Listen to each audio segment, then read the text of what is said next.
कहाँ थी मैं? हाँ, टोटल कितने साल बीत गए बच्चों के? 300।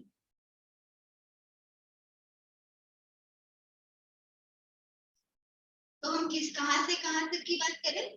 फर्स्ट सेंचुरी बीसी से सेकेंड सेंचुरी एडी तक।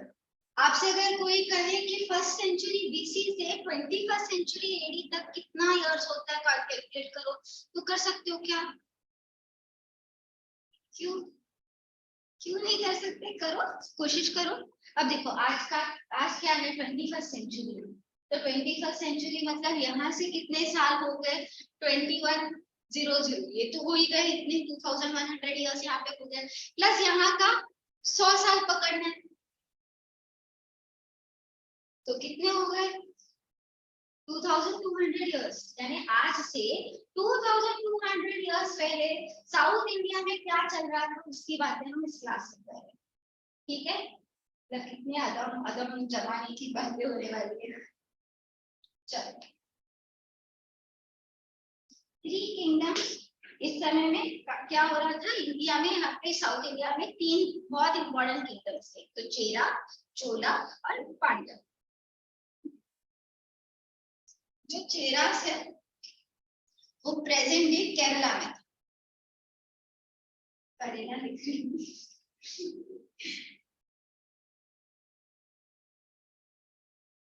सही है ना? चोलास का है प्रेजेंट डे तमिलनाडु में, और पांड्यास क्या है? ये भी प्रेजेंट डे तमिलनाडु में, थोड़े साउथ में, ये थोड़े नॉर्थ में। समझ लो डिफरेंस? तो ये चेरा, चोला, पांड्या तीनों मिलके क्या करते थे? अपना इंपॉर्टेंस एस्टैब्लिश करके बैठे थे। कहाँ पे? साउथ इंडिया में। और ये जो संगम लिटरेचर हुए ना, 1 2 3, ये तीनों को किसने करवाया? पांड्यास ने। ठीक है? सो जो पांड्या रूलर्स थे उस समय, ये डायनेस्टी के नाम, जैसे हम कहते हैं ना सिसोदिया डायनेस्टी, उसमें कौन आता है? आपका महाराणा प्रताप आता है, वो एक डायनेस्टी का नाम है। इसी तरह ये क्या है? डायनेस्टी। अगर हम राजपूत कहें तो राजपूत क्या है? डायनेस्टी है। अगर हम जो भी है, बहुत सारे एग्जाम्पल्स हैं। अभी पांड्यास, चोलास एंड चेरास क्या है? वो अपने अपनी डायनेस्टी है और पर्टिकुलर एरियाज में क्या करते थे? रूल करते थे। अब इन तीनों में धीरे धीरे पावरफुल कौन बनता है? चेरास बनते। धीरे धीरे पावरफुल कौन बन रहा है? चेरास बन रहे हैं। और ये दोनों का क्या हो रहा है? थोड़ा सा पावर कम होता जा रहा है। चेरास कहाँ की है? केरला के है। वो धीरे धीरे पावर में इंक्रीज हो रहा है। अब आता है एक और बुक। इस बुक का नाम क्या है?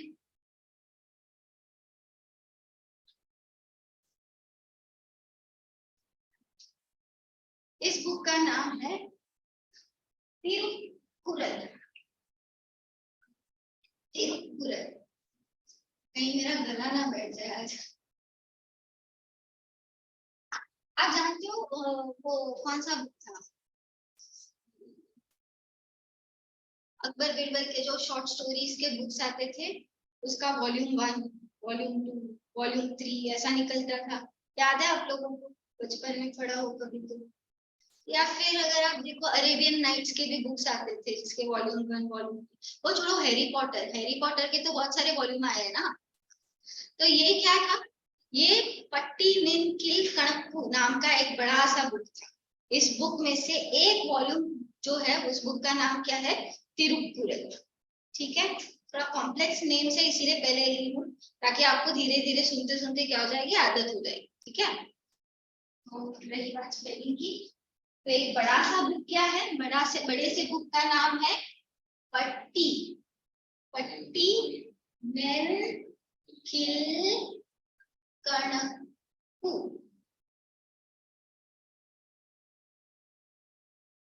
ऐसे ब्रेक करके पढ़ो।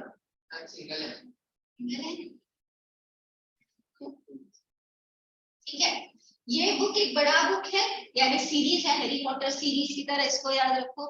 इसमें कितने छोटे छोटे बुक्स थे, 18 माइनर बुक्स। इस बुक में छोटे छोटे 18 और किताबें थी। उन्हीं में से एक किताब का नाम क्या दिया था आपको, तिरुक्कुरल। ऐसे नहीं है इसमें, तिरुक्कुरल, तिरुक्कुरल। ये बुक जो है ये बहुत ही ज्यादा सेलिब्रेटेड बुक है। सेलिब्रेट क्यों कर रहे हैं इस बुक को, क्योंकि इस बुक में बहुत सारी चीजों का इंफॉर्मेशन दिया है।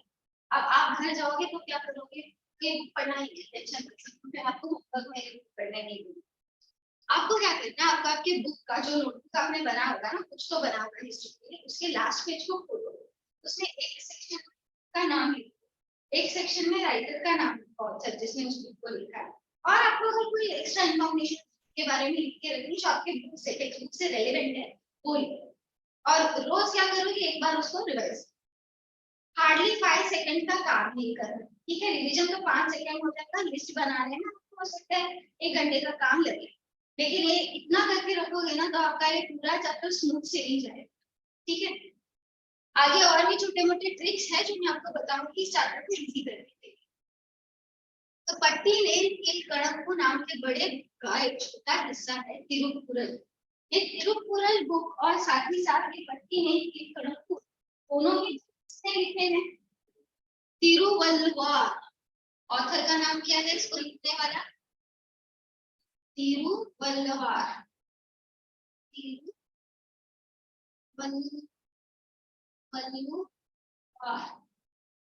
तिरुवल्लुवार। ये कौन है, ये तमिल पोएट है और उसके साथ साथ एक फिलोसोफर भी है। सो तिरुवल्लुवार ने क्या लिखा है, पट्टी ने किल कणप्पू, तो उसी में ये भी आ गया ना, तिरुक्कुरल भी किसने लिखा है, वही आदमी ने लिखा है। ठीक है, अब इस बुक में ना बहुत सारी चीजें हैं, 3 चीजें। एक तो इसमें धर्मशास्त्र है, फिर आता है आपका अर्थशास्त्र, फिर क्या आता है, कामसूत्र।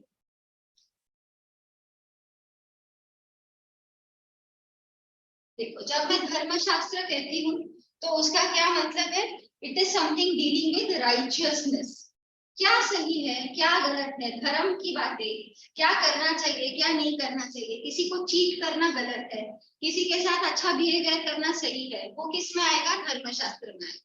अर्थशास्त्र क्या है, हमेशा के लिए साधु संत बन के तो जिंदगी नहीं जी जा सकती, पैसे तो चाहिए, लेकिन पैसे को सही तरीके से कैसे कमाना है, किसी को चीट किए बिना, किसी का नुकसान किए बिना खुद अपनी आगे की जिंदगी को कैसे सिक्योर करना है, ये सारी बातें किसने लिखी है, अर्थशास्त्र में। That is it deals with the wealth aspect, पैसे के एस्पेक्ट से भी। और लास्ट में कामसूत्र, कामसूत्र मतलब डिजायर्स, आपकी जिंदगी में बहुत सारे डिजायर्स होते हैं, होने भी चाहिए, क्योंकि हम तो इसी डिजायर्स को पूरे करने के लिए कोशिश करते हैं। जैसे घर खरीदने का डिजायर, बंगला खरीदने का डिजायर, गाड़ी खरीदने की डिजायर, पहले छोटी गाड़ी, फिर छोटी गाड़ी के बाद बड़ी गाड़ी, फिर बड़ी से भी बड़ी गाड़ी खरीदने का डिजायर। इंसान के डिजायर का कोई एंड नहीं होता। यस और नो, एक चीज मिल जाए दूसरी और चाहिए होती है, तीसरी मिल जाए और कुछ और चाहिए होता है।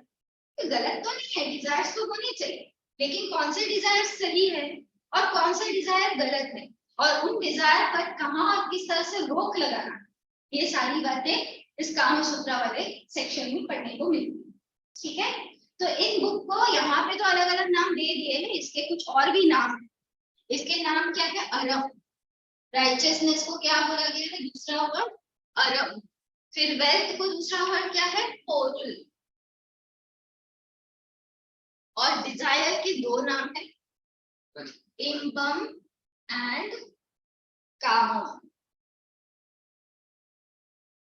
कामम और कामसूत्र तो आसानी से याद होता है। यस, पैसे से पूर्व, पूर्व यानी वेल्थ, और आरम, इसमें आर आता है देखो, और ये आर राइचियसनेस के आर के साथ जोड़कर आप याद रख सकते। ऐसे कोई लॉजिक है नहीं, लेकिन फिर भी ठीक है, एग्जाम में याद रखने के लिए, कोई अगर एमसीक्यू वगैरह में आएगा। ठीक है, तो ये इस तरह से इस बुक को तीन सेक्शन के साथ डाल दिया गया है। इस बुक में कुछ और भी चीजें, तिरुकुरल को एक शॉर्टकट नाम भी दिया गया है। शॉर्टकट नाम क्या है इसका? कुरल। क्या है इसका शॉर्टकट नाम? कुरल। तिरुकुरल, तिरुकुरल इसका नाम तिरु है ना, तो तिरु डाल दिया उधर सामने, और फिर क उसको रिदमिक बनाने के लिए डाला है, और कुरल उस बुक का नाम। तो ओवरऑल क्या हो गया बुक का नाम? तिरुकुरल। लेकिन बुक को शॉर्टकट में कुरल भी बुलाया जाता है। जैसे कि शॉर्टकट नहीं आपका भी हुआ ना, जो बुक का अगर आप इस्तेमाल कर रहे हो तो, हाँ, जैसे डिक्शनरी होती है तो उस पर कैसे पूरा नाम लिखा रहता है, ऑक्सफोर्ड डिक्शनरी, लेकिन हम क्या करते हैं, सिर्फ डिक्शनरी बोलते हैं या फिर कुछ और छोटा वर्ड इस्तेमाल कर लेते हैं। या यस, तो ये क्या है, ये छोटा वर्ड यूज कर रहे थे बड़े नाम की, वैसे ही यहाँ पे। ठीक है, अब देखो इस बुक में ना बहुत सारी चीजों पर इंफॉर्मेशन, मैट्रिकल प्रोवर्ब्स है। मैट्रिकल प्रोवर्ब्स का मतलब एक रिदमिक मीटर में जाता है। आपने इंग्लिश में पोएम्स वगैरह में पढ़ा होगा ना, ए बी बी सी सी वाला वो जो रिदम राइम स्कीम होता है। राइम स्कीम क्या है? एक तरीके का मीटर, मीटर यानी उसको फॉलो करते हुए यहाँ पे सारी बातें लिखी। जो भी चीजें हैं इस बुक में उन्हें कपलेट्स के फॉर्म में लिखा है। कैसे लिखा है? In the form of couplets. अब कपलेट्स क्या होते हैं? बस दो लाइन लिखा, एक बात खत्म, फिर दो लाइन लिखा, फिर एक बात खत्म, फिर दो लाइन लिखा, फिर एक बात खत्म। जैसे वो मंत्र मंत्र लिखते हैं ना पुराने हिंदू वैदिक में, वैसे दो दो लाइन के लिखे हैं, और जिसके एंडिंग वर्ड्स क्या है? राइमिंग, राइमिंग होते हैं। ठीक है, वैसा ही ये बुक भी लिखा गया है। इस बुक में ये सारे मिलाकर के बहुत सारे कपलेट्स है, इनको मिलाकर टोटल कितने चैप्टर्स है? 133 चैप्टर्स। ओके, यहाँ तक कोई प्रॉब्लम है इस पार्ट में? ये बुक में हर चीज, एक छोटे से किसान को हल जोतने से लेकर एक बड़े से राजा को अपना बड़ा सा जमीन और टेरिटरी कैसे चलाना है, सब सब चीज का इंफॉर्मेशन इसी एक बुक में मिल रहा है। ऐसा कौन कह रहा है? आपका टेक्स्ट नहीं कह रही, मैंने लिख दी। ठीक है, चलो आगे बढ़ते हैं आर्कियोलॉजिकल सोर्सेस।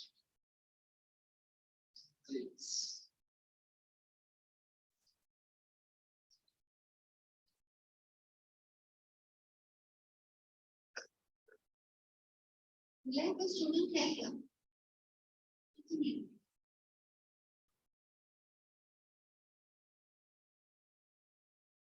अच्छा, आप कभी फ्यूनरल में गए हो? किसी के डेथ होने पर जो फ्यूनरल होता है उसमें कभी गए हो? गए, एक आधा। उसमें जो क्रिश्चियन लोगों का फ्यूनरल होता है वो देखा है आपने? क्रिश्चियन लोगों के ग्रेवयार्ड में गए हो? मत जाना, मैंने पूछा है तो अगले दिन जाना मत, डरावनी चीजें होती है, मत जाना।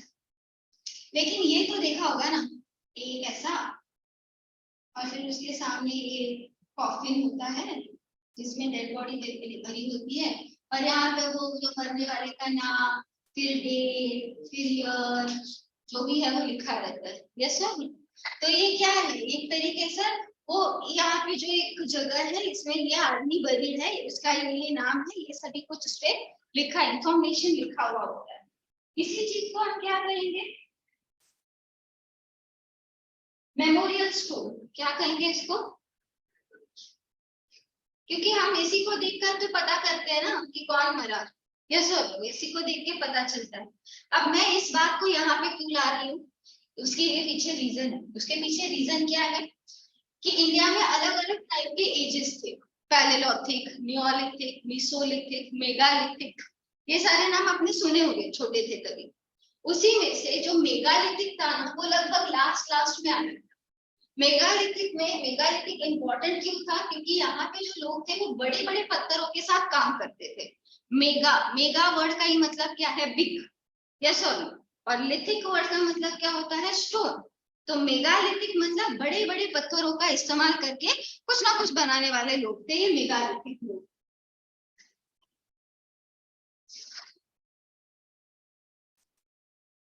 ये वो टाइम था जहाँ पे लोग ज्यादा सिविलाइज्ड नहीं थे। ये वो टाइम था जहाँ पे लोगों के पास वैल्यूज या moral values, moral system, culture, ये सब इतना ज्यादा डेवलप नहीं था। जब मेगालिथिक कल्चर खत्म हुआ, मेगालिथिक लोग जब एंड में थे, वो एज खत्म हो रहा था, उसके बाद जस्ट जो शुरू हुआ ना, वो संगम एज। ऐसा कौन कहते हैं? ऐसा आर्कियोलॉजिस्ट चंपक लक्ष्मी कहती है। कौन कहती है? इसका क्या है? चंपक लक्ष्मी, यही नाम है भाई। मैं आपको इस पूरे चैप्टर में ऐसे ही अजीबोगरीब नाम मिलेंगे। पट्टी, कड़कू, तिरुकुरल, तिरुवल्लुवर, आरम, कोरू, निंबम, कामम।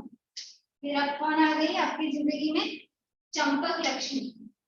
वो चंपक लाल भी है ना उधर तारक मेहता में, तो उसी से याद रख लेना चंपक लक्ष्मी। वैसे बहुत बड़ी नाउन हिस्टोरियन है, तो हंस लेते हैं, हिस्ट्री स्टूडेंट्स भी हंसते मजाक करते हैं इनके नाम पर, लेकिन बहुत बड़े बड़े काम किए इन्होंने। क्या काम किया पता है? इन्होंने वो मेगालिथिक साइट्स खोज निकाले। मेगालिथिक साइट्स क्या होते हैं? अब पता कैसे चलेगा कि megalithic site? Megalithic time period के जो लोग थे ना, वो क्या करते थे? ऐसे दो बड़े बड़े स्टोन्स देते थे, ठीक है, उनको साइड में रखते थे, और उसके ऊपर एक और बड़ा सा स्टोन रखते थे। अब यहाँ पे अंदर क्या, एक थोड़ी सी जगह बन गई। जैसा इस थोड़ी सी जगह में वो अपने रिलेटिव्स को बरी करते थे। अपने डेथ होने के बाद उनको भी वहीं पे बरी किया जाता था। मतलब एक एक फैमिली का ऐसा एक स्ट्रक्चर होता था।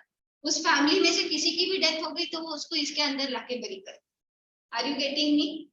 इसे कहते हैं, इनका एक मेमोरियल जैसा ये बना दिया गया है। कौन बनाए थे ये? मेगालिथिक लोग बनाए थे। और ये जब मेगालिथिक पीरियड खत्म हो रहा था, जस्ट एंड हो रहा था, तभी से क्या शुरू हो गया? संगम एज। ऐसा कौन कह रहा है? चंपक लक्ष्मी कह रही है, ठीक है। और मजे की बात ये है बेटा कि आप खुद देखो, अगर मैं कोशिश भी करूँ ना यहाँ पर पेन ऐसा रख के, इस पेन पर एक और पेन रखने की, तो क्या बैठेंगे ये सारे पेन एक साथ? नहीं बैठेंगे। लेकिन ये इतने बड़े बड़े पत्थरों को ऐसा रख रहे हैं, वो भी बिना किसी से, उस समय में पता ही नहीं से, तो ये बिना किसी स्टिकिंग सब्सटेंस, बिना किसी मोटर के क्या कर रहे हैं? अपने आप ही बिठाने की कोशिश कर रहे हो, और ये आज तक बैठे हुए भी है। जो मेगालिथिक साइट्स है ना, उसमें आप जाके देखोगे तो आज भी आपको ऐसे दो पत्थर और उसके ऊपर एक पत्थर दिखाई देगा। और इसके अंदर वाली जो जगह है, इसके लिए होगी टू बरी द डेड। एक ही फैमिली के, एक ही कुल के जितने भी लोग होंगे उसको क्या कर दिया जाता था? यहाँ पे लाके बरी कर दिया। That is what it was used for. तो इनका कहना था कि ये जो पीरियड है, इसका लास्ट फेज जो चल रहा था मेगालिथिक रीजन का, स्पेशली तमिल रीजन में, सब जगह पे नहीं, कहाँ पे? तमिल रीजन में, यानी साउथ इंडिया में। वो लास्ट फेज में कौन आया? आपके संगम एज के लोग आ चुके थे, तब तक इनकी एंट्री हो गई। फिर आगे बढ़ते हैं। इनका एक और बात कहना है, इनका एक क्या कहना है कि उस समय सोसाइटी में ना दो टाइप के लोग थे। ये पता कैसे चल रहा है दो टाइप के लोग थे? अब चंपक लक्ष्मी उस टाइम की थोड़ी है, वो तो इसी टाइम की है। तो उन्हें कैसे पता चला कि दो टाइप के लोग रहते थे? क्योंकि हमारे पास उस समय की क्या है? पोइट्रीज है, यस और नो, पोयम है, किताबें हैं जो उन लोगों ने लिखी है। उससे हमें पता चलता है कि दो टाइप के लोग थे। अब ये कौन से दो टाइप के लोग थे? एक तो चीफियंस और दूसरे पेजेंट्स। कोई एक तो चाहिए ना जो क्या करेगा, शासन करेगा, जो पॉलिटिकली कंट्रोल करेगा, और दूसरा क्या करेगा, खेती बाड़ी का काम करेगा, मजदूरों वाला काम करेगा। तो ये चिफ्टन्स जो पूरा कंट्रोल करते थे अपने बड़े बड़े कम्युनिटीज को, उन्हें क्या नाम दिया गया है, बेलिर। क्या नाम है उनका, बेलिर। और जो खेती बाड़ी का काम करते थे उनका नाम क्या है, वेल्लला। जब पहली बार मैंने सुना तो मुझे वेनिला सुनाई दिया। हाँ, और मैं डर गई थी उस टाइम पे, कहाँ पे वेनिला था, तो इतना पुराना आइसक्रीम है, मैं नहीं खाऊंगी, मैंने डिसाइड किया था। फिर बाद में चला पता चला कि मैंने ही गलत सुन रखा, तो वेनिला है, वेनिला नहीं है। ठीक है, समझ रहे हो। तो वेलिर क्या है, चिफ्टियंस है, और वेलला क्या है, पेजेंट्स है। डन। अब वेलला ही पेजेंट्स करके कैसे याद रखोगे, देख सारे आइसक्रीम रेंज में सबसे सस्ती कौन सी होती है, वेनिला ही होती है, यस और नो। और बेचारे प्रेजेंट्स हमेशा क्या होते हैं, पुअर होते हैं ना। तो पुअर प्रेजेंट्स बेचारे क्या खाएंगे, वेनिला आइसक्रीम, यानी वो क्या है, वेनिला। ओके, ऐसे याद रखना है। चलो,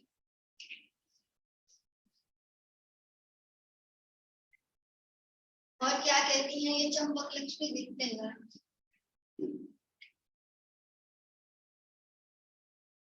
इनका ये भी कहना था कि वेलिर की जो सेटलमेंट्स थे, they are known from the literature with megalithic sites of far south. यानी जहां जहां पर मेगालिथिक सेटलमेंट्स दिखाई दिए हैं, वहां से दक्षिण की ओर जाते हुए, यानी साउथ की ओर जाते हुए, वेलालिर के भी कोई ना कोई प्रूफ या इंपॉर्टेंट कोई स्ट्रक्चर वगैरह हमको दिखते हैं कि ये एग्जिस्ट किया करते थे। मतलब शुरुआती दिनों में ये भी कहीं ना कहीं मेगालिथिक लोगों से ही क्या हुए हैं, डिराइव होकर आए हैं, जो नीचे साउथ की ओर आए हैं। This includes a subsistence base of agriculture, cattle rearing and fishing and weapons warfare। चलो, ये क्या क्या काम करते थे अभी, इन लोगों के पास काम बहुत था। क्या कर रहे थे, एग्रीकल्चर तो करेंगे, पेजेंट से तो एग्रीकल्चर आएगा। फिर क्या आएगा बच्चों, कैटल रेयरिंग। कैटल रेयरिंग मतलब हाँ, गाय भैंस चराना, यस, चरवाहे का काम करना। Then what is fishing, fishing तो जानते ही हो आप लोग, मछली पकड़ना। यूज ऑफ आयरन, ये बड़ी बड़ी बात है, आयरन को यूज करना is not an easy thing. इंसान ने इसको जब सीखा तो इंसान की क्या हो गई, पूरी जिंदगी को जीने का लाइफस्टाइल ही चेंज हो गया। क्योंकि आयरन एक मेटल है, और मेटल का बहुत सारे प्यूरिफिकेशन प्रोसेसेस होते हैं, मेटलर्जी में आप पढ़ते हो वो चीजें। तो मेटल को प्यूरिफाई करके उसको ऐसे बनाना कि जिससे कि हमारी रोजमर्रा की जिंदगी में काम आए, वो क्या है, अपने आप में एक चैलेंज है। यहाँ पे बहुत सारे वायर्स होंगे जो इसमें से जा रही है, ये वायर्स किसकी बनी है, मेटल की बनी है। लेकिन अगर हम जमीन में जैसा मिलता है कॉपर, वैसे लाके इधर चिपकाने की कोशिश करें तो कुछ फायदा होगा क्या, नहीं। उसको प्यूरिफाई करके उसको यूजेबल बनाना पड़ता है। देन वेपन्स इंपॉर्टेंट थे, और उस समय में क्या इंपॉर्टेंट था बेटा, वॉर करना भी इंपॉर्टेंट। देखो, वो लोग जो थे वो अभी तक इतने सिविलाइज्ड और सेटल नहीं हुए, जाहिर सी बात है वो लोग वॉर वगैरह तो करेंगे ही, इनके लिए वॉर सबसे ज्यादा इंपॉर्टेंट होगा। तो ये सारे काम ये वेलिर और वेलला करते थे, जिसमें वेलिर क्या है, चिफ्टेंस है, वेलला क्या है, पेजेंट्स। तमिल किंगडम की बात करें तो सबसे पहले आता है आपका चेरा किंगडम। चेरा किंगडम मतलब आपका केरला साइड वाला किंगडम।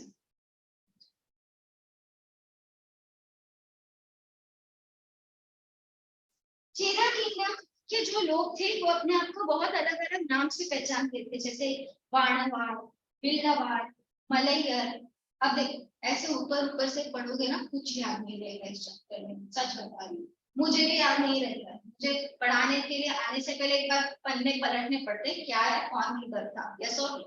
तो आप क्या करोगे, इसके लिए कुछ ऐसा बनाओगे, क्या बनाओगे आप, एक ऐसा चार्ट बनाओगे। इस चार्ट में आप ऊपर किंगडम लिखोगे, किंगडम क्या है, चोला चेरा, जो भी है, चोला चेरा पांड्या। फिर उसके बाद प्रेजेंट दी एरिया, मतलब चेरा कहाँ है, मोस्टली केरला वाला हिस्सा है तो वो लिखोगे। चोला क्या है, आगे हम पढ़ेंगे, पांड्या क्या है वो लिखोगे। फिर ये चेरा, इनका कैपिटल कहाँ है, इनका फोर्ट कहाँ है, इनके इंपॉर्टेंट किंग का नाम क्या है, इनका फ्लैग कैसा था, इनके यहाँ पे कौन से लिटरेचर थे, कौन से किताबें इनके टाइम में लिखी गई, ये सब तो लिखोगे। और साथ में यहाँ बीच में एक और कॉलम डाल देना कि इस सरनेम्स क्या क्या होगा। ठीक है, तो एक ही चार्ट में आपको पूरा का पूरा तीनों किंगडम का रिव्यू मिल जाएगा और चार्ट फॉर्मेट में चीजें बेहतर याद होगी। यस, तो ऐसा एक ट्रिक करके हम करेंगे। ये चार्ट भी मैं क्लास में बनवा दूंगी, देखते हैं कितना टाइम बचता है हमारे पास। आज तो नहीं, कल तक तो कर ही लेंगे। ठीक है, नेक्स्ट क्लास तक। यहाँ पे अलग अलग टाइटल्स थे, जैसे वाणवार, बिल्डवार, मलैयर, और इन चेरा लोगों के दो इंपॉर्टेंट राजा हुआ करते थे। चेरा कहाँ से है? चेरा है आपके केरला से। चेरा किंगडम के दो इंपॉर्टेंट राजा हुआ करते। टू लाइन्स का मतलब हो सकता है दोनों चचेरे भाई हो। यस सर, इसमें से फर्स्ट कौन है? ओडियन चेरलतन। ओडियन चेरलतन, यहाँ पे भी अच्छा। फिर दूसरे का नाम क्या है? इरुम्पोराय। इरुम्पोराय। ऐसे बहुत सारे अजीब अजीब नाम आएंगे, लेकिन घबराना नहीं, धीरे धीरे वो नाम एसोसिएट हो जाता है। ठीक है, जैसे ही आप पढ़ने बैठोगे आपको देखो बोलने को नहीं भी आया तो भी आपको अगर ऑप्शन भी दिया है समझ में आना चाहिए किस में आता है। That is the meaning. अब ओडियन चेरलतन और इरुम्पोराय हो सकता है किसी जमाने में चचेरे भाई, इन्हीं से क्या हुई आगे की डायनेस्टी कंटिन्यू। अगर चेरा की बात करें तो चेरा में सबसे अच्छा इनका कैपिटल क्या था? मतलब यहाँ पे बहुत ज्यादा डेवलपमेंट है इनके पास। कैपिटल का नाम है वांजी। आज भी है ये जगह, वांजी पोर्ट। ठीक है, मैप अगर निकाल के देखो केरला का आपको दिखाई देगा। देन यहाँ पे बाजू में ही क्या था? इनका पोर्ट भी था। पोर्ट क्यों? क्योंकि यहाँ पे शिप आएंगे जाएंगे, सी रूट से क्या होगी? ट्रेडिंग होगी। तो पोर्ट का नाम क्या है? थोंडी। थोंडी पोर्ट। फिर और क्या है? इनका सिंबल था बो एंड एरो। सिंबल क्या है? Bow and arrow. Then Cheran Senguttuvan was one of the most popular king of the Sangam Chera. अब बताओ मुझे कहां से आया होगा वो चेरन सेनगुप्त वन? उससे या इससे? ओडियन चेरन से। यस, ओडियन चेरलतन से, क्योंकि इसके भी नाम में क्या है? चेरन सेनगुप्त वन। चेरन सेनगुप्त वन ये सबसे ज्यादा इंपॉर्टेंट राजा था। किस डायनेस्टी का? चेरा डायनेस्टी का। क्यों ये सबसे ज्यादा इंपॉर्टेंट राजा था? क्योंकि देखो हमें सबसे पहली बात तो इसी के बारे में पता है, इसीलिए हम इसको इम्पोर्टेंट बोलते हैं। इसके बारे में दो बहुत इंपॉर्टेंट बुक्स में बहुत सारी इंफॉर्मेशन दी गई है। बुक का नाम है पदिरपट्टू एंड अहनानूर। अहानानूर, पदिरपट्टू एंड अहनानूर में इस राजा के बारे में बहुत ज्यादा इंफॉर्मेशन अवेलेबल है। इसके अलावा एक तमिल एपिक है जिसका नाम है सिलप्पादिकरण, इसमें भी इसके बारे में इंफॉर्मेशन अवेलेबल। तो इस राजा के साथ तीन बुक के नाम जोड़ते हैं। कौन से? पदिरापट्टू, अहनानूरू और सिलप्पादिकरण। ठीक है, ये तीनों नाम इसी राजा के साथ आएंगे। एक बार इतना पावरफुल हो चुका था राजा कि वो साउथ में, कहा? केरला में रह रहा है, वहां से एरियाज को कैप्चर करते करते करते कहां तक पहुंच गया? हिमालय तक पहुंच गया, यानी नॉर्थ इंडिया तक पहुंच गया है। इतने भयंकर अच्छे इसके मिलिट्री एक्सपेंडिशन हुआ करते थे। अब हिमालय पहुंचा, एक्चुअली गंगा रिवर को तो उसने पार किया ही होगा। यस और नो? उसने गंगा रिवर को पार किया, अपने एनिमीज को डिफीट किया और हिमालय पे अपने चेरा का झंडा फहराया जिसपे बो एंड एरो। ठीक है, कनेक्ट हो रही चीजें। अब एक और बुक आ गया, पदिरुपट्टू। लेकिन ये पदिरुपट्टू क्या है? ये दूसरा ही बुक है। इस बुक में किस किसके नाम है? Most popular amongst them were Cheralathan, Perumcheral Irumporai and Kanaikkal Irumporai. मतलब ये जो इरुम्पोराय के दो नाम आए, पेरुचेराई इरुम्पोराय और कनिक्कल इरुम्पोराय, ये दोनों इस वाले भाई के आगे आए डिसेंडेंट्स हैं इनका। और चेरलतन यानी ये भी हो सकता है, ये भी हो सकता है, इनसे पहले भी कोई हो सकता है। उन सभी का इंफॉर्मेशन किस बुक में है? पदिरापट्टू। ठीक है, ये बुक्स के लिए आप क्या करोगे? टेबल बनाकर उसमें याद रखने की कोशिश करोगे। ठीक है, टेबल नहीं बना तो नहीं याद रहेगा, फिर मुझसे मत कहना कि ना आपने सिखाया याद नहीं रहेगा। ठीक है, टेबल तो बनाना ही पड़ेगा। चैप्टर खत्म होने के बाद मैं आप लोगों के बुक में चेक करूंगी, वो आपका होमवर्क है, मुझे नहीं देखी तो हम, लेकिन ये छोटा होमवर्क तो कर ही सकते हो ना आप लोग। ठीक है, ये परेशान हो रहा है मेरे क्लास में, है ना? क्यों बोरिंग लग रहा है? इतना बोरिंग भी नहीं है, अजीब अजीब नाम है ना, बोलने की कोशिश करो, टंग ट्विस्टर्स। चलो आगे बढ़ते हैं चोला किंगडम के बारे में। अभी रिसेंटली एक मूवी रिलीज हुई थी ना, पोन्नियन सेल्वन। यस, देखा है आपने वो मूवी? ऐश्वर्या राय है उसमें, और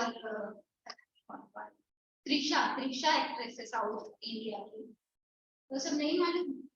वो जो चोला एरा है ना, वो अलग है जो उस मूवी में दिखा है। ये चोला क्या है, अलग है। थोड़ा इसमें कंट्रोवर्सी आपको लग सकता है। आज तक हिस्टोरियंस भी ढूंढ रहे हैं कि कौन सा चोला से कौन सा चोला आया, लेकिन किसी को चोला चोला नहीं मिल रहा है। छोले पूरी हो रहे हैं इनके दिमाग, ठीक है? बस ढूंढ रहे हैं, मिल नहीं रहा है।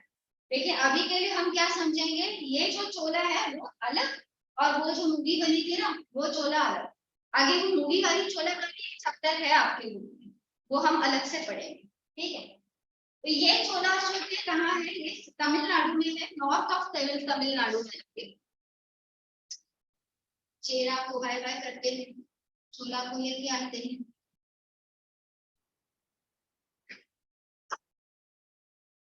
चोला क्या है? चोला आपके नॉर्थ साइड के ज्यादातर तमिलनाडु में आपको देखने को मिलेंगे। इनके दूसरे भी नाम थे, जैसे इनके नहीं, मतलब इनके खुद के नहीं, इनके जो एरिया पर ये रूल करते थे ना, उस एरिया के कुछ अलग अलग नाम। जैसे चोनाडु, चोनाडु मतलब चोला का नाडु, नाडु का मतलब होता है लैंड, और चोला मतलब चोला, तो चोला इसका लैंड। फिर कावेरी नाडु, यहाँ पे क्या बहती है बेटा, कौन सी रिवर बहती है यहाँ पर? कावेरी नदी बहती है, तो कावेरी नाडु। फिर कावेरी सूज नाडु, इसका मतलब है कि कावेरी पर इसने, यहाँ पे एक राजा आएगा आगे, वो इस कावेरी नदी पर डैम बनवाएगा। डैम, देखो डैम तो आज के डेट में बनाना भी मुश्किल होता है, लेकिन उसने उस समय में डैम बनवाया, और डैम बना के उसने क्या किया, ज्यादा से ज्यादा पानी अपने लोगों के लिए रोक लिया था। पांड्या वाले चिल्लाते बैठे, सिंचाई नहीं दिए पानी, समझ रहे हो? अपने लोगों का फायदा करवाने के लिए उसने किया। तो कावेरी सूज नाडु, नीर नाडु मतलब यहाँ पे बहुत सारा पानी था, लोगों को कभी भी पानी की समस्या नहीं हुई। पानी अगर काफी है तो एग्रीकल्चर अच्छे से होगा, यस और नो? पानी अगर काफी है तो लोगों की पॉपुलेशन भी अच्छे से होगी, बहुत खुश रहेंगे यहाँ पे लोग। फिर पूनर Nadu is again something related to water, water reservoir, ठीक है? Then these names indicate that they had rich water resources. अब द रिवर कावेरी जो था वो इतना फर्टाइल कर देता था ना इस पूरे एरिया को, कि यहाँ पे खूब सारा एग्रीकल्चर हो पाता। यहाँ का कैपिटल क्या है? इनका कैपिटल है पुरायूर। पुरायूर तो पहले पढ़े थे, उसका कैपिटल क्या था? चेरा का कैपिटल क्या था? वांजी, वांजी उनका कैपिटल था। अब चोला का कैपिटल क्या है? उरियायूर। और ये कैपिटल ना हमेशा कैपिटल नहीं रहता, इनका ये कैपिटल कभी कभी बदल जाता, मतलब इनका दूसरा भी कैपिटल था, और वो दूसरा कैपिटल क्या था? कावेरी पट्टनम। सो ये क्या है? कैपिटल 1, ये क्या है? कैपिटल 2। चंडीगढ़ में भी ऐसा ही होता है ना, दो अलग अलग कैपिटल है चंडीगढ़ के। विंटर में एक अलग होता है, समर में एक अलग कैपिटल होता है उनका, चेक करो गूगल पे, ठीक है? तो ये यहाँ पे भी चोला के क्या थे? दो अलग अलग कैपिटल थे, एक का नाम है उरियायूर, दूसरा क्या है? Kaveri Pattanam. Depending upon the weather और पानी के बहाव के हिसाब से वो अपने कैपिटल को शिफ्ट कर लेते, ज्यादा दूर नहीं थे ये दोनों। अगर ये चोला एम्पायर है तो यहाँ पे क्या होगा? यहाँ पे पानी का है सब बहाव, यहाँ पे आपका आएगा कावेरी पट्टनम, यहाँ पे आएगा उरियायूर। यहाँ से भी पानी का फ्लो था तो यहाँ से भी आना जाना हो जाता, ठीक है? और इसके बीच में एक और रीजन था, इसका नाम क्या था? थंजावुर। ये जो उरियायूर है ना, वो आज के डेट में क्या है बेटा? उरियायूर आज के डेट में तिरुचिरापल्ली है। आपने अगर तमिलनाडु का मैप कभी खोल के देखा हो तो उसमें एक जगह है तिरुचिरापल्ली, जैसे महाराष्ट्र में मुंबई एक जगह है ना, वैसे तमिलनाडु में तिरुचिरापल्ली एक जगह है। तो उस समय का उरियायूर आज की डेट में क्या है, तिरुचिरापल्ली। देन इनका सिंबल क्या था, इनका सिंबल था टाइगर, खूंखार खतरनाक, टाइगर इनका सिंबल। अब इनके पास एक chief, this was also chief port, ये जो कावेरी पूपट्टनम यहाँ लिखा है ना, ये कैपिटल भी था और साथ ही साथ ये क्या था, पोर्ट भी था। पानी के पास है ना, कावेरी पूपट्टनम का है, पानी के पास है, लैंड और सी के आसपास में ये पोर्ट लाई करता है। तो यहाँ पे ये क्या होगा, एक मेजर पोर्ट हो गया। यहाँ से क्या होगा, ज्यादा से ज्यादा ट्रेड एक्टिविटीज होगी। लेकिन अगर कभी रेनफॉल ज्यादा हो या कुछ दूसरे रीजंस की वजह से उरियायूर को भी क्या बना दिया है, इसने दूसरा कैपिटल बनाया। लेकिन पोर्ट, मेजर पोर्ट क्या है, एक ही है। मेजर पोर्ट कौन सा है, कावेरी पूपट्टनम। ठीक है, आगे बढ़ते हैं। The Sangam literature also mentions a number of Chola kings. They had surnames Vallavan, Senni, Cholan और किल्ली। खिलजी सुना था, अभी किल्ली भी आ गया। हिस्ट्री में अलग अलग ही नाम होता है सर। तो वहां पे आप सरनेम्स में क्या लिखोगे, चेरा किंगडम में वहां के सरनेम्स में कौन से नाम आएंगे, टर्न ऑफ तेरा का खोलो, तेरा के पेज में फर्स्ट लाइन देखो, वर्णवार, विंध्यवार, मलयार, ये सारे सरनेम के लोग किसमें थे, चेरा थे। और चोला आपने के सरनेम क्या हो गए, किल्ली, वल्लवन, सेन्नी, चोला। ठीक है, ऐसे आप ग्रुप्स बनाकर उसमें ये सरनेम वगैरह लिखोगे। देन इनका जो कैपिटल है, किंगडम नॉट कैपिटल, इनका जो किंगडम है Cholas, it comprises of present day Tanjore and Tiruchirappalli. अब तंजौर जो एरिया है बेटा, वो अगर आप कनेक्ट करो तो आप जानते हो शिवाजी महाराज के एक छोटे भाई थे, उनका नाम था व्यंकोजी। आप लोगों को पता है, आपने सुना है कभी शिवाजी महाराज के हिस्ट्री के बारे में, सुना है? तो वहाँ के तंजौर के अपने जमाने में, इतना पूरा संगम टाइम का नहीं बात कर रही हूँ, अपने जमाने जब वो थे तब वो तंजौर में ही रहा करते थे, तंजौर उनका कैपिटल था। और वो सबसे ज्यादा वहां पे क्या बनता है, किस चीज के लिए तंजौर फेमस है पता है, वो जो वीणा बनाता है ना, इंस्ट्रूमेंट होता है ना बजाने का वीणा, वो वीणा इंस्ट्रूमेंट यहाँ तंजौर में बहुत अच्छा। कैसे बनता है वीणा इंस्ट्रूमेंट जानते हो आप? वो पंकिन होता है ना, पंकिन, लाल भोपड़ा कहते हैं उसको मराठी में, उससे बनता है वीणा इंस्ट्रूमेंट। नीचे का जो गोल है ना, वो भी क्या रहता है, पंकिन से बना रहता है, और उसके ऊपर भी एक गोल लगा रहता है, गोल सा स्ट्रक्चर, वो भी एक छोटे पंकिन से बनता है। तो बहुत ही अच्छे क्वालिटी से वो पंकिन लेते हैं, अंदर का पूरा निकालते हैं, उसको सन ड्राई करते हैं, फिर उसके बाद उसको वुड जैसा स्ट्रक्चर आ जाता है, इतना कड़क हो जाता है, वो हार्ड हो जाता है, फिर उसको काफ करके क्या करते हैं, उससे वीणा वाला इंस्ट्रूमेंट। तो ये जो काम होता है ना वीणा इंस्ट्रूमेंट बनाने का, वो कहाँ होता है, तंजौर में होता है आज के डेट में।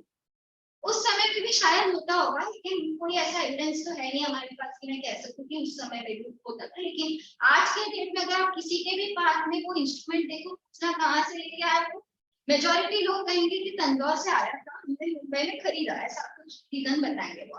ठीक है, then the most popular Sangam Cholas with Karikalan. अब उसमें कौन था, चेरन सिंह गुप्तवन था, चेरा सिंह। यहाँ कौन आ गया, करिकालन। ठीक है, यहाँ का सबसे इंपॉर्टेंट राजा कौन है, करिकालन। अब इसके बारे में पता कैसे चलता है, दो बुक्स, वापस दो बुक्स के नाम है, पट्टिनपलाई और कोरोनारू अत्रुपाई। मेरी तरफ देखो, मैंने नहीं लिखा, पट्टिनपलाई, पट्टिनपलाई, और दूसरे बुक का नाम क्या है, कोरोनारू अत्रुपाड़ी, कोरोनारू अत्रुपाड़ी। हो सकता है मेरा भी प्रोनाउंसिएशन गलत हो, मैं तमिलियन तो हूँ नहीं, तो मैंने अंदाजा लगाया है प्रोनाउंसिएशन ऐसा होगा, तो ही मैं सिखा रही हूँ। ठीक है, फुल प्रूफ तो है नहीं कि ये करेक्ट ही है, लेकिन जिस तरह से मैंने कहा बोलने से स्पेलिंग भी करेक्ट हो जाता है। कोरोनारू अत्रुपाड़ी, यहाँ कोरोनारू अतुरुपाड़ी, ठीक है, ऐसे ब्रेक करके याद रखो। और दूसरा क्या था वो, पट्टी पट्टी नप्पलाई, पट्टी नप्पलाई। पोरुनारू अतुरुपाड़ी और पट्टी नप्पलाई, ये दोनों बुक में हमको कौन से राजा के बारे में तो मिलता है? क्या हुआ? वहां भी डबल पी है, नप्पलाई, हाँ ठीक है, ठीक है, वो याद रखना, हर जगह पे डबल पी डालेगा, ठीक है। तो ये दोनों बुक्स में से हमको करिकालन के बारे में इंफॉर्मेशन मिलती है।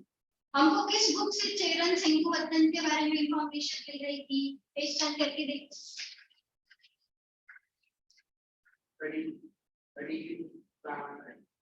हाँ, अहनानुरु, अहनानुरु और पदिरुपट्टू, पदिरुपट्टू और अहनानुरु से ज्यादातर इंफॉर्मेशन मिली। और एक एपिक है सिलप्पादिकरम, उससे भी क्या मिला, काफी कुछ इंफॉर्मेशन मिल रहा है।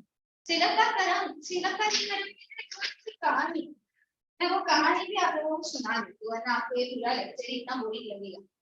सुनो, ये कहानी उस समय की है जब पांड्या, आगे हम जो पढ़ने वाले पांड्यन किंगडम, पांड्यन किंगडम के टाइम पे मदुरा एक बहुत अच्छा बड़ा सिटी था। आज भी मदुरई सिटी तो आप जानते ही होंगे तमिलनाडु। इस सिटी में ना राजा थे, वो राजा का नाम क्या था? अरियापदाई कनथा नेमिचेरियन। देखो ये सेकंड लास्ट पॉइंटर में आपको उस राजा का नाम दिखेगा। वो राजा उस समय मदुरई में क्या कर रहा था, रूल कर रहा था। उसी टाइम पे दो कपल की शादी हो जाती है, कोवलन और कन्नन। कोवलन कौन है? लड़के का नाम है, हस्बैंड का नाम है, वाइफ का नाम क्या है? कन्नन। दोनों शादी कर लेते हैं, बहुत खुशी से रह रहे होते हैं मदुरई। मुश्किल ये हो जाती है ना कि वो पति जो होता है धोखेबाज होता है। पति का क्या हो जाता है, पति किसी दूसरी लड़की के साथ अफेयर करने लग जाता है। वो दूसरी लड़की का नाम क्या था? माधुरी। माधवी के साथ अफेयर करता है। माधवी क्या होती है? बहुत ही अच्छा डांसर होती है, बहुत ही अच्छी डांसर है, और वो उसके प्यार में पड़ जाता है। वो अपनी वाइफ कन्नंगी को छोड़कर उस माधवी के साथ चला। अब कन्नंगी क्या करेगी बेचारी वाइफ, अकेले बैठकर रो रही है, परेशान हो रही है। और उसका पति जो कोवलन है ना, वो माधवी के प्यार में इतना पागल हो गया है कि उसके पास जितना भी पैसा है, जितनी भी धन दौलत है, सब उसने क्या कर दी, उस माधवी पर खर्च कर दिए। लेकिन माधवी माधवी तो डांसर है, माधवी से पैसे के लिए पीछे पड़ी थी, उसको कोवलन से कोई प्यार यार था ही नहीं। जितने दिन तक कोवलन ने उसको पैसे दिए तब तक उसने उसके साथ एंटरटेन किया उसको, ठीक है हाँ मेरा फ्रेंड है, मेरा बॉयफ्रेंड है कहकर उसको बिठा के रखा अपने पास। जिस दिन कोवलन का पैसा खत्म हो गया ना, उस दिन माधवी ने अपने असली रंग दिखा दी। उसने कहा कि चले जाओ तुम, मुझे तुम्हारी कोई जरूरत नहीं है, तुम तो एक टाइम वेस्टर हो मेरे लिए। मेरे प्यार में मुझ पर पैसे लुटाने वाले तो और भी बहुत ज्यादा लोग हैं, मैं उनको एंटरटेन करूंगी, तो जाओ। तो ये बेचारा हारा थका हारा सब कुछ लुटाकर अपनी वाइफ कन्नंगी के पास वापस आता है। और इसकी वाइफ जो कन्नंगी थी वो बहुत ही ज्यादा ब्यूटीफुल थी, हमेशा अपने कर्तव्यों का पालन करती रही। उसका पति उसको छोड़ के चला गया, तब भी उसने हिम्मत नहीं हारी, वो उसके लिए वेट करती। जब पति थका हारा आया करके और उसने सारी ये जो बातें थी, जो कुछ भी हुआ उसके लाइफ में वो सब बताया, तो पत्नी ने उसको फिर से एक्सेप्ट किया। कहा कि कोई बात नहीं, गलती तो इंसान से ही होती है, मैं तो तुम्हारी वाइफ, तुम्हारी गलती को मैं नहीं एक्सेप्ट करूंगी तो और कौन करेगा। हो गई तुमसे एक बार गलती, ध्यान रखना ऐसी गलती फिर से मत करना, और मैं तुम्हें एक बार माफ कर देगी, कहकर उसको एक्सेप्ट कर लिया। लेकिन अब कोवलन के पास कुछ भी पैसे नहीं बचे, उसका पूरा जो पॉकेट था वो ठन ठन गोपाल हो गया था, कुछ पैसे थे नहीं। अब जिंदगी कैसे गुजारेगा? तो उसकी वाइफ जो थी ना कन्नगी, उसके पैर में एक पायल था, पायल। वो पायल उतार कर सोने का पायल था, वो उसने उसको निकाल के अपने पति के हाथ में, कोवलन के हाथ में दिया और कहा कि ले जाओ किसी सोनार के पास बेच लो, सोनार तुमसे ये खरीद लेगा, उसके बदले तुम्हें पैसे देगा, उसी से तुम थोड़ा इन्वेस्टमेंट करके कुछ बिजनेस शुरू कर लो, ठीक है। तो ये जाता है और सोनार के पास अपना वो पत्नी का जो पायल था वो बेचता है। लेकिन वो सोनार बहुत दुष्ट रहता है। वो क्या करता है, उसको उसको लगता है अच्छा ये तो वही पायल है, ये तो ऐसा ही पायल है जो महारानी का गुम हो गया था। उस समय में तो राजा महाराज थे ना, राजा कौन थे? अरियापदाई कन्हा नेमिचेरियन राजा था। उसकी पत्नी का भी सेम टू सेम वैसा ही सोने का पायल कुछ एक हफ्ते या 2 हफ्ते पहले गुम हो गया था, चोरी हो गया था। तो सोनार को लगता है कि यार ये तो कोवलन ही है, कोवलन ने हमारी महारानी का पायल, सोने का पायल चुराया है और अब वो लाकर पायल मुझे बेच रहा है ताकि मैं इसको पैसे दूं और वो इस पैसे से अपना कारोबार शुरू करे। मैं इसको नहीं छोड़ूंगी। उसने कोवलन को पकड़ा और वो राजा के पढ़ाई करना नहीं चाहिए, उसके पास उसको घसीटते हुए लेके गए। राजा ने देखा, अरे ये तो मेरी वाइफ के ही पायल है, एग्जैक्ट सेम, मतलब ये तो वही है चोरी हो गया थी। उसने क्या किया, उसने तुरंत ही कोवलन को हैंग कर दिया, सजा दे दी, कैपिटल पनिशमेंट, मरवा दिया। अब कोवलन मर गया। जब ये बात कन्नंगी को पता चलती है, यानी उसके वाइफ को पता चलती है, उसको बहुत दुख होता है। वो भागते हुए दौड़ते हुए अपने हाथ में दूसरा जो उसका पायल था ना, जो उसने नहीं बेचा था, वो लेकर राजा के दरबार में जाती है और उसके सामने फेंकती है और देखती है, देखो ये सिमिलरली वैसा ही सेम टू सेम दूसरा पायल मेरे पास भी है। तुम्हारी वाइफ का जो चोरी हुआ है वो मेरा पति बेचने नहीं गया था, समझ रहे हो? मेरे पति को मैंने ही अपना पायल दिया था, वो बेचने के लिए गया था और आपने बिना कुछ सोचे, बिना जांच किए, बिना एक अच्छे से जस्टिस दिए आपने सीधा उसको मौत ही दे दी। इतने सालों बाद मेरा पति मेरे पास लौटा था, तुमको जरा भी करवाते हुए ऐसा कहते हो तो रो रही। और साथ में उसने पूरे मदुराई राज्य को श्राप दे दिया कि एक दिन ऐसा आएगा कि पूरा का पूरा मदुराई जल जाए। और वो इतने दुख में थी कि उसी दुख के साथ वो मर गई। ये स्टोरी है सिलप्पा की। बस आ जाओ अब बाहर, मदुराई में चले गए क्या? ओके, तो सिलप्पा की करम की एक एपिक है, जैसे महाभारत एपिक है ना, बस रामायण एपिक है, वैसे ही सिलप्पा की करम क्या है, एक एपिक। आगे बढ़ते हैं, तो स्टोरी हो गई, अब आगे देखते हैं चोला के बारे में कुछ और जानकारी।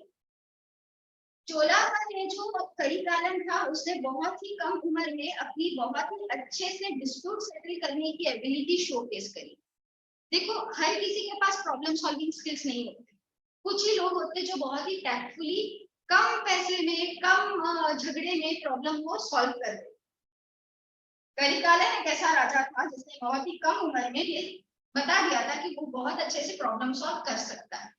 बिसाइड्स दैट वो एक बहुत अच्छा वॉरियर भी था, यानी जब भी वो युद्ध करने जाता था ना वॉर फील्ड में, हमेशा अच्छे से करता था और जीत के आता था। He was a very good warrior.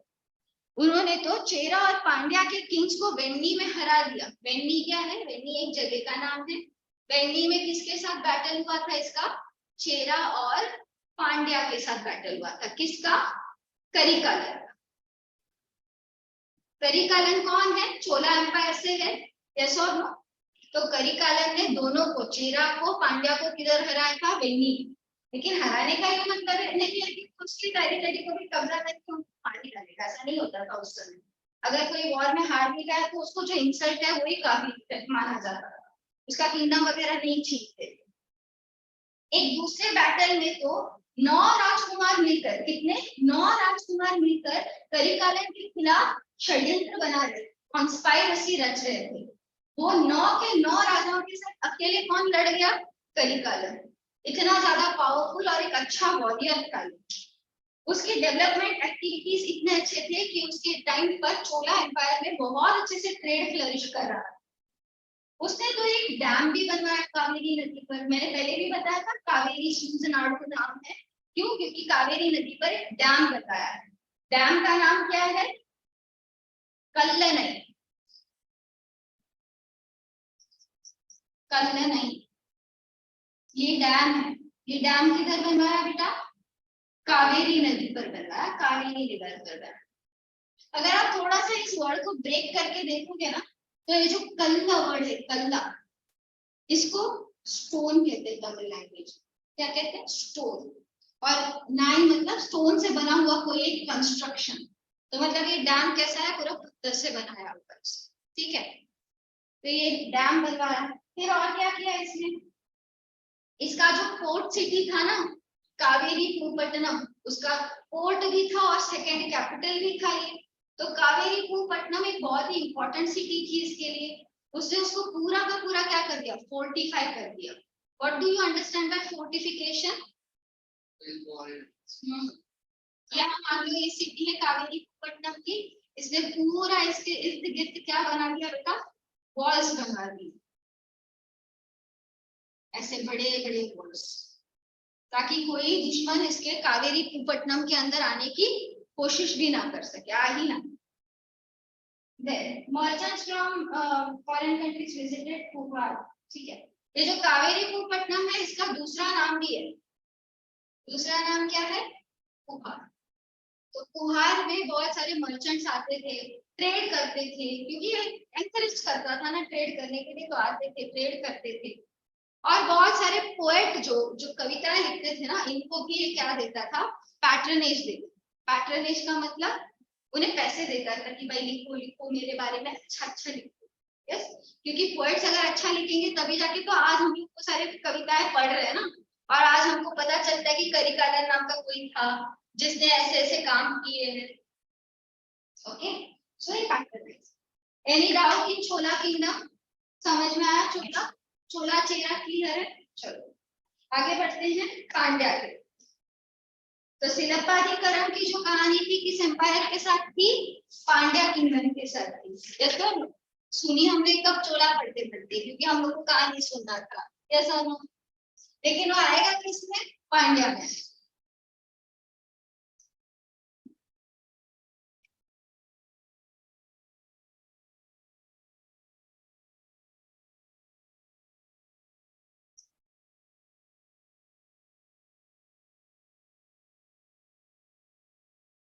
ये बढ़ते हैं आगे, आगे आगे कौन, पांड्या।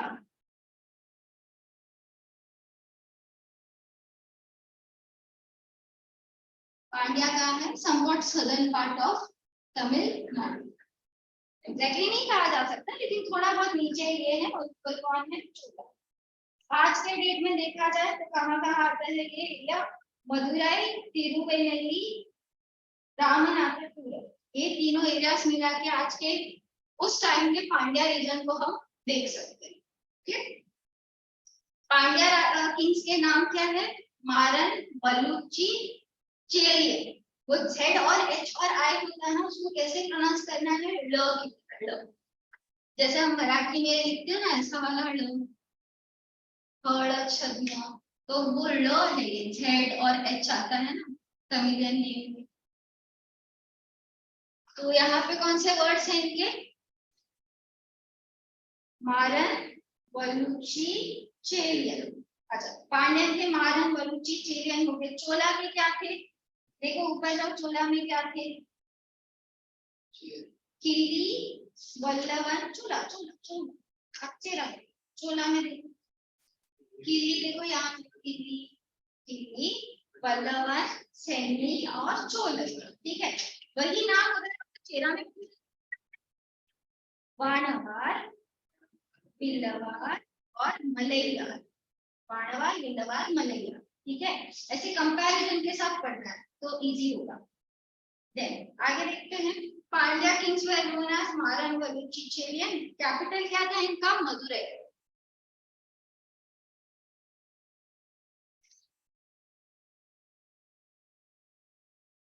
कोर्ट क्या था इनका, मतलब कौन बताएगा मुझे, कोरवई है, कोर्ट कोरवई है क्या, हाँ कोरकाई है, कोरकाई। ओहो, कोरकाई, इनका पोर्ट कोरकाई है, इनका कैपिटल मदुरई, इनका सिंबल क्या आएगा, फिश। Very good.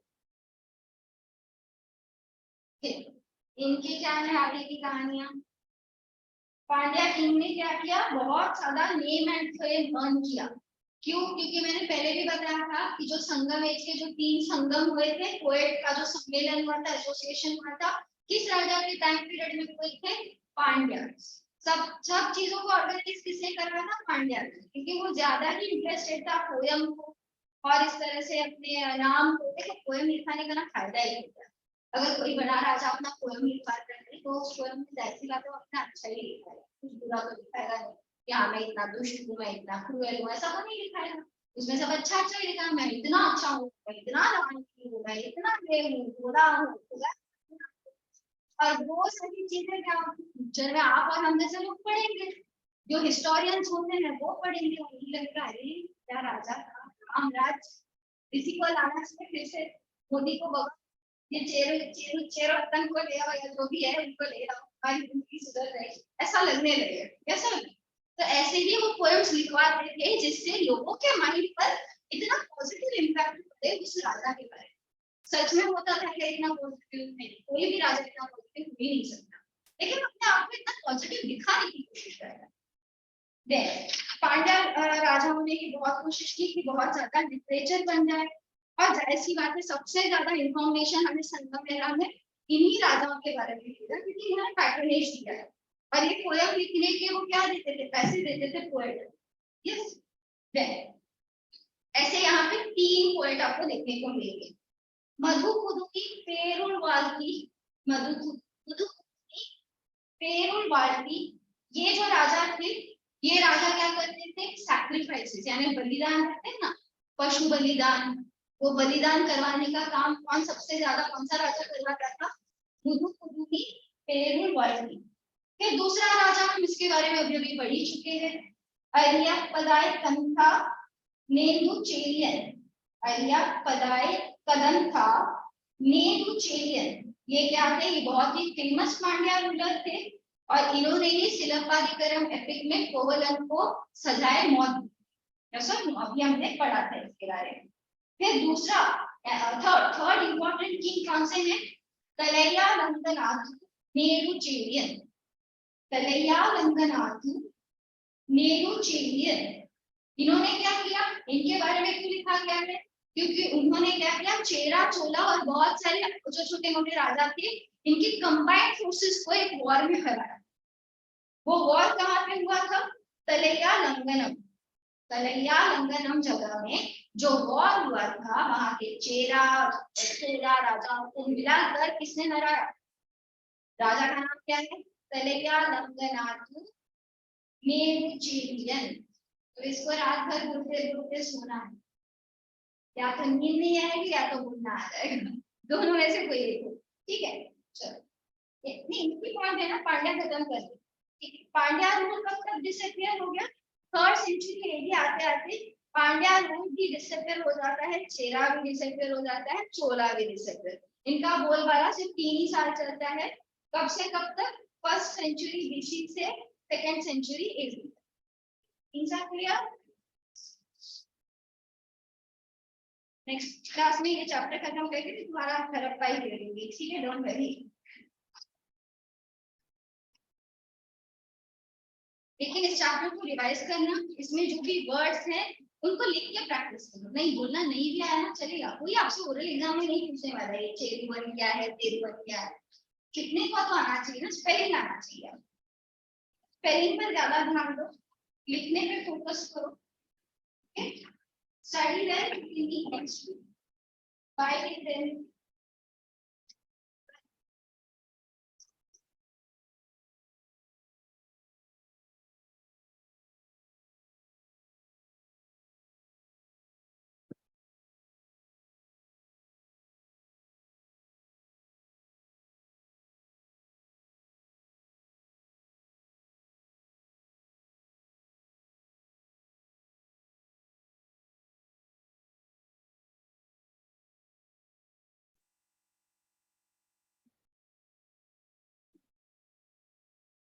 Yeah.